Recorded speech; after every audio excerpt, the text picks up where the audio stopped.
Bonjour, c'est Muriel. Le poivre originaire d'Inde est cultivé sous différentes variétés, la plus célèbre étant le Piper nigrum, dont les fruits donnent les poivres noirs et blancs très appréciés. Le poivre camerounais, en particulier celui de Penja, s'est distingué sur la scène internationale grâce à son arôme distinctif et corsé, lui conférant le statut d'indication géographique protégée sous le nom de poivre de Penja. Les poivriers de Penja, introduits au Cameroun dans les années 1930 par des planteurs allemands et français, puis par la Cameroon Development Corporation, sont cultivés dans des conditions microclimatiques de sol et d'altitude uniques qui contribuent à leur saveur exceptionnelle.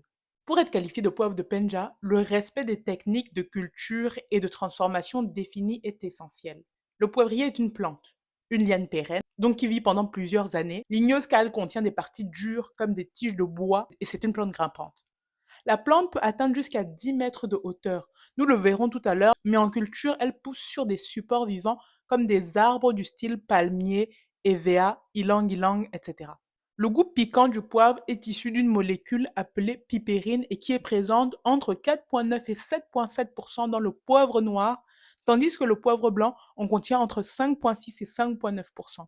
Les graines de poivre séchées à l'ombre et à qui on a enlevé la peau germent en 2 à 3 semaines. Mais pour une production commerciale, la propagation se fait généralement par bouturage. Les plantes issues de boutures développent plusieurs tiges à partir des bourgeons qui sont situés le long de la tige. Quand la plante commence à pousser rapidement et vigoureusement, cela encourage la croissance des tiges principales qui poussent verticalement et le développement de branches secondaires qui poussent horizontalement. Cette croissance simultanée des tiges et des branches conduit donc à la formation d'un grand nombre de fleurs dès le début de la saison des pluies. La floraison du poivrier dure environ 3 mois. Les fleurs se pollinisent d'elles-mêmes, c'est-à-dire que le pollen est transféré sur les fleurs d'une même plante. La pollinisation par le vent est rare. Des conditions météorologiques comme de fortes pluies, des orages et des journées très ensoleillées peuvent réduire la fécondation des fleurs. En revanche, de légères pluies intermittentes favorisent la formation des fruits. Après que la fleur ait été fécondée, la partie de la fleur qui se transforme en fruit va se développer pour devenir un fruit sur une période de 8 à 9 mois. La croissance du fruit est accélérée par des pluies régulières et bien réparties, ainsi que par la présence des minéraux tels que le potassium et le magnésium dans le sol. Sachez qu'un plant de poivre peut produire une quantité abondante de fruits pendant environ 30 ans.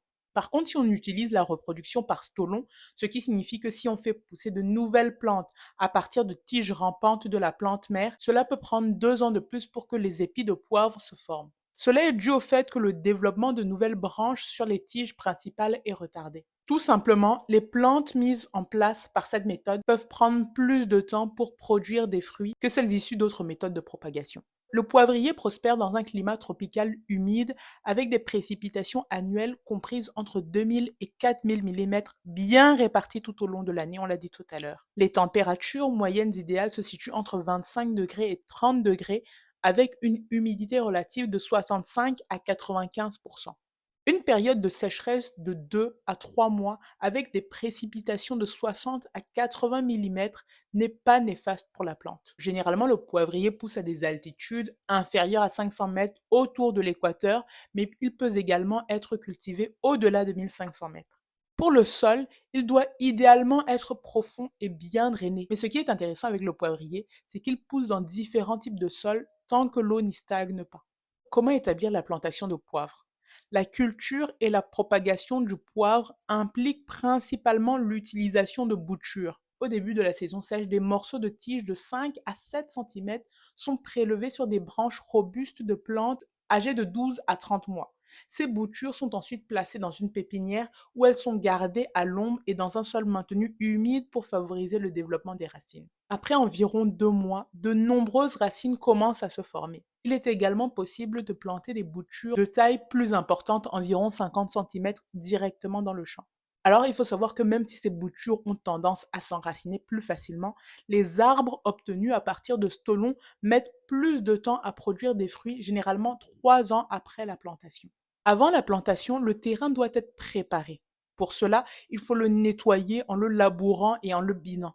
Des poteaux de bois dur mesurant 3,60 m de hauteur peuvent être utilisés comme support et ils peuvent être disposés à des intervalles de 2 à 4 mètres sur la longueur et 2 à 4 mètres sur la largeur. Si vous avez un sol plutôt appauvri, vous pouvez ramener la couche superficielle au pied des supports pour enrichir le sol à la base des plants.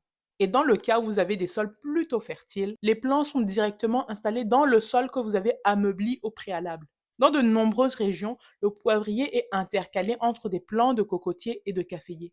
C'est ce qu'on appelle une association de cultures ou de la polyculture.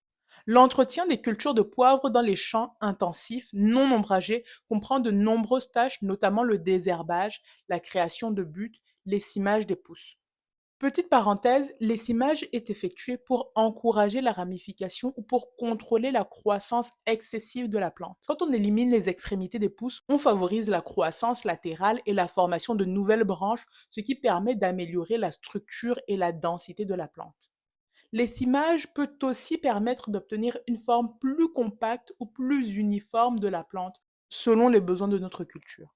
Et donc, pour revenir au poivre et l'entretien de la culture, il ne faut pas oublier la taille qui, elle, va permettre de maintenir une forme régulière aux plantes. Le contrôle des maladies et l'apport d'amendements font partie des soins à apporter au poivrier. Les buts sont maintenus pour que le système racinaire se développe sans encombre. Pendant la période de croissance rapide, chaque semaine, il faut passer pour attacher les tiges au poteau pour être sûr de favoriser un bon soutien des plantes. La taille régulière vise à maximiser la production de rameaux fructifiants et contribue à une récolte abondante. Traditionnellement, on conserve 3 tiges pour qu'elles puissent grimper sur chaque poteau. Après environ 3 mois, les plantes atteignent une hauteur d'environ 2,50 m. Le poivrier a une allure de buisson avec beaucoup de branches principales. À ce stade, les plantes sont considérées comme ayant atteint leur taille adulte et commencent à fleurir avec le début des pluies. Pour maintenir cet aspect buissonnant, les pousses sont autorisées à grimper librement vers le haut des poteaux. Les tiges sont alors dirigées vers le bas et enroulées autour du poteau, tandis que les nœuds supérieurs sont attachés au support pour assurer une croissance optimale.